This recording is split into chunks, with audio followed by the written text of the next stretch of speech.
శ్రీమాత్రే నమః. అందరికీ నమస్కారం అండి. ఈరోజు మనం వృశ్చిక రాశి వారి గురించి తెలుసుకుందాం.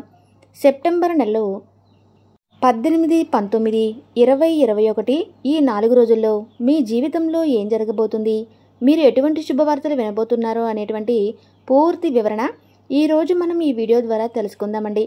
మరి వృశ్చిక రాశి వారు కొత్తగా మన ఛానల్ చూస్తున్నట్లయితే తప్పకుండా ఈ వీడియోకి లైక్ చేసి సబ్స్క్రైబ్ చేసుకొని మరిన్ని వీడియోలు చేయడానికి సహకరించండి.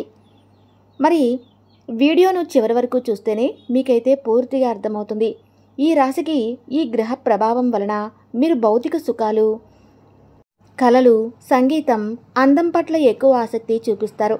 అలాగే వీరి స్వభావం ఎలా ఉంటుందంటే స్థిరమైనటువంటి వారు, శాంతమైనటువంటి వారు, మొండి స్వభావాన్ని కలిగి ఉంటారు. అలాగే వీరు సున్నితమైనటువంటి మనసుతో నిర్ణయాత్మకంగా, నిజాయితీగా, అలాగే విశ్వసనీయంగా ఉంటారు. ఒక్కసారి నిర్ణయం తీసుకుంటే దానికి కట్టుబడి ఉంటారు. అలాగే వీరు కష్టపడి పనిచేస్తారు. పట్టుదల, ఓపిక ఎక్కువగా ఉంటుంది. ఏ పనైనా కానీ పూర్తి అంకిత భావంతో చేస్తారు. తమ సామర్థ్యాన్ని తెలుసుకుని కష్టంతో పేరు ప్రఖ్యాతులు పొందుతారు. అలాగే వీరు స్నేహితులకు అవసరమైనప్పుడు అందుబాటులో ఉంటారు. అలాగే వారిని ఎక్కువగా విశ్వసిస్తారు. అంతేకాకుండా డబ్బును చాలా జాగ్రత్తగా ఖర్చు చేస్తారు. పెట్టుబడుల విషయంలో చాలా తెలివిగా వ్యవహరిస్తారు. కష్టపడి సంపాదించిన డబ్బును సురక్షితంగా ఉంచుకోవడానికి ఇష్టపడతారు. ఆడంబరమైనటువంటి ఖర్చుల కంటే భవిష్యత్తు కోసం పొదుపు చేయటంపై ఎక్కువగా దృష్టి పెడతారు. వీరికి రుచికరమైనటువంటి ఆహారం, సంగీతం ఇటువంటివంటే ఎక్కువగా ఇష్టం అన్నమాట. ఇక అంతేకాకుండా వీరికి విశ్లేషణ సామర్థ్యాన్ని కలిగి ఉన్నారు. ఏ విషయాన్ని అయినా కానీ లోతుగా ఆలోచించి అందులో మంచి చెడులను చక్కగా నేర్పరితనం వీరికి ఎక్కువగా ఉంటుందన్నమాట. ఏ రంగంలో ఉన్నా ఉన్నత స్థానానికి చేరుకుంటారు. ధైర్యం ఎక్కువ.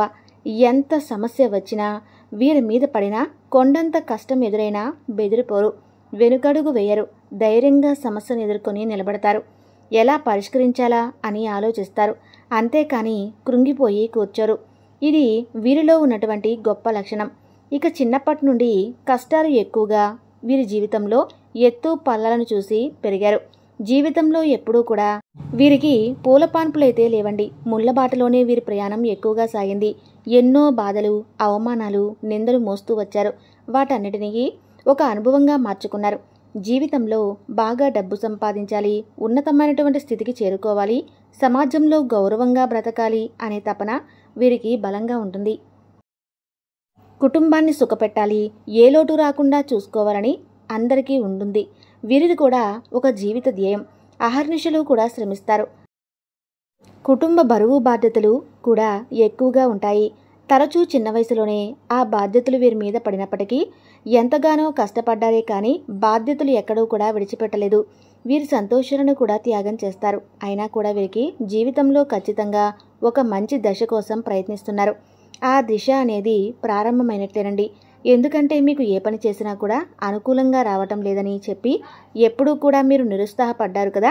మీరు విజయాన్ని సాధించలేకపోతున్నారు. వ్యాపారాల్లో లాభం లేదు, ఉద్యోగంలో ప్రమోషన్ లేవు, ఒత్తిడి ఎక్కువగా ఉంది. ఇప్పటి వరకు ఏ పని చేసినా కూడా ఏదో ఒక విధంగా అడ్డు తొలగితేనే, అడ్డు అంటే ఏదో ఒక విధంగా అడ్డు మీద అడ్డు, మాకు ఏదో ఒక సమస్యలు ఎదురవుతున్నాయి. ఇలా మా జీవితంలో ఊహించినటువంటి పరిణామాలు ఎక్కువగా జరిగాయి. మేమెప్పుడూ కూడా సంతోషంగా లేవని చెప్పి బాధపడ్డారు. అయితే ఇన్ని తట్టుకొని మీరు నిలబడటానికి కలిగినటువంటి కారణం ఏమిటి? దైవశక్తి. ఎందుకంటే మీరు ఎంత సహనంగా ఉంటున్నారో, ఎంత ఓర్పుగా ఉంటున్నారో మీకు వచ్చేటటువంటి పరీక్షలు కూడా అంతగానే ఉంటున్నాయి. ఎందుకంటే మిమ్మల్ని ఇవన్నీ కూడా, పరీక్షలన్నీ కూడా మిమ్మల్ని బాధ పెట్టడానికి కాదు, మిమ్మల్ని మరింత ఎక్కువగా రాడ్డు తెలచడానికి. ఈ యొక్క జీవితం అనేది ఎలా ఉంటుంది, జీవితంలో ఈ పలానా కష్టం వస్తే మీరు ఎలా ఉండాలి, ఎలా ప్రవర్తించాలి, ఏ వ్యక్తితో ఎలా జాగ్రత్తగా ఉండాలనే దాన్ని కూడా భగవంతుడు మీకు ముందే ఒక అవగాహన స్ఫురించడానికి ఇవన్నీ కూడా మీకు పెట్టేటటువంటి పరీక్షలు. మీకు ఇటువంటి పాఠాలు అన్నీ చెప్పి తెలుసుకోండి. ఏవో కారణాల వల్ల ఆగిపోయినటువంటి పనులు కూడా మరలా తిరిగి ప్రారంభమైతే మీలో వచ్చేటటువంటి ఆనందం ఎలా ఉంటుందో తెలుసా? అది 4 రోజుల్లో మీకు కలగబోతుంది. మీ జీవితాన్ని కొన్ని విషయాల్లో మార్చేటటువంటి చిహ్నాలు కూడా మీకు కనిపిస్తాయి. చాలా కష్టాలను, అవమానాలను ఎదుర్కొన్నారు. జీవితం నలుగురికి కూడా సాఫీగా ఎప్పుడూ కూడా సాగిపోయేలా మీకు ఎవరికీ అనిపించలేదు. నిరాశపడే వ్యక్తి ఏడ్చుకుంటూ ఇంట్లో కూర్చున్నటువంటి క్షణాలు కూడా ఉన్నాయి. ప్రతి అవమానం మీ విజయానికి మెట్టుగా మార్చుకొని ముందుకు సాగే రోజులు మీకు ముందు రోజుల్లో పరిచయం కాబోతున్నాయి. ఒక సమస్య వస్తే దాని గురించి ఆలోచించకుండా తర్వాత ఆ సమస్య ఎలా చేయాలి అనేటువంటి దిశలో మీరు ఆలోచించేటువంటి ప్రతి ప్రయత్నం కూడా మీకు మంచి విజయం తెచ్చిపెట్టేలాగా మీకైతే భగవంతుడు అనుగ్రహ వర్షాన్ని కురిపించబోతున్నాడు. ధైర్యంగా ఉండండి. మీ యొక్క విశ్లేషణాత్మక స్వభావం, సమస్యను పరిష్కరించే అద్భుతమైన సామర్థ్యం ఎప్పటికప్పుడు మిమ్మల్ని ముందుకు నడిపిస్తూ వస్తున్నాయి. అలాగే దైవయోగం అనేది మీ రాశి వారికి ఎక్కువగా ఉంటుంది. కోపం మీకు ఎక్కువగా ఉంటుంది, ముక్కు మీదే ఉంటుంది. ఎవరైనా ఏదైనా మీ మనసును గాయపరిస్తే వెంటనే విపరీతమైనటువంటి కోపానికి గురైపోతారు. ఆ కోపంలో మీరు ఏం మాట్లాడుతున్నారో కూడా ఒకసారి మీకే తెలియదు. అయితే కోపం చల్లారిన తర్వాత విపరీతంగా బాధపడతారు. అయ్యో, అనవసరంగా వారిని బాధపెట్టి నా వల్ల బాధపడ్డారే అని చెప్పినా మదన పడతారు.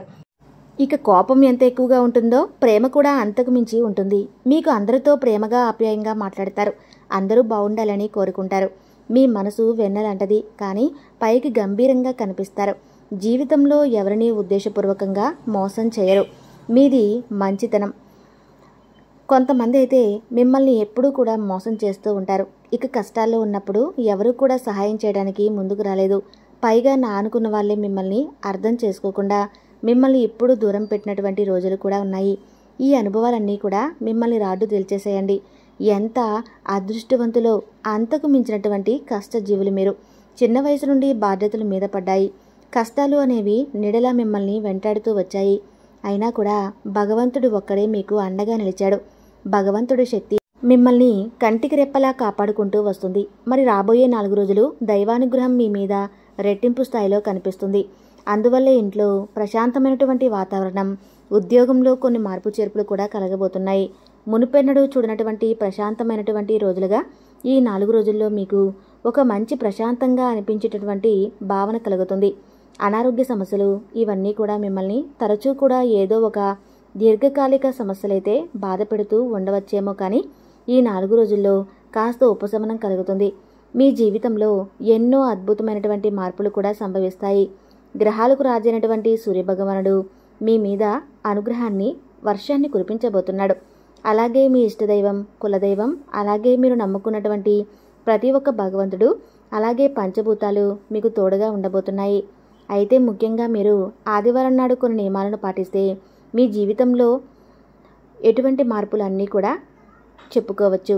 అయితే ఆదివారం నాడు పాటించాల్సినటువంటి నియమాలు ఏమిటి అంటే, ఆదివారం రోజున సూర్యభగవానుడికి తప్పకుండా ఆర్జ్యాన్ని సమర్పించి ఆదిత్య స్తోత్రాన్ని పఠించి తప్పకుండా స్వామివారికి సంబంధించినటువంటి కొన్ని మంత్రాలను ఓం భాస్కరాయ నమః, ఆదిత్యాయ నమః, సూర్యాయ నమః ఈ మంత్రాలను తప్పకుండా ఎన్నిసార్లు వీలుంటే అన్నిసార్లు జపించండి. అలాగే ఈ నవరాత్రుల్లో అమ్మవారి అనుగ్రహం కూడా మీకు కలగబోతుంది. తప్పకుండా అమ్మవారికి ధూపదీప నైవేద్యాలతో అమ్మవారిని ప్రసన్నం చేసుకోండి. ప్రతినిత్యము కూడా దైవారాధనతో ముందుకు వెళ్ళండి. మీరు చేసే ప్రతి పనిలో కూడా అమ్మవారి ఆశీస్సులు ఎప్పుడూ కూడా మీకు తోడుగా ఉంటాయి. అలానే ప్రతి ఒక్కరూ కూడా మంచి చెడులకు ఆలోచించి నిర్ణయాలు తీసుకోవాలి. మనకు చెడు చేసే వాళ్ళకి మనం చెడు చేయాలి, మనకు మంచి చేసేవారికి మనం మంచి చేయాలి. అంతేకాని మనకు చెడు చేస్తున్నారు కదా అని చెప్పేసి మనం మంచి చేసినా మనమే మురుకులు అవుతాం. వృశ్చిక రాశి వారు ఎంతో విలువైన సమాచారాన్ని తెలుసుకున్నారు కదా. ఈ వీడియో మీకు నచ్చితే తప్పకుండా లైక్ చేసి ఓం నమః శివాయ అని కామెంట్ చేయండి.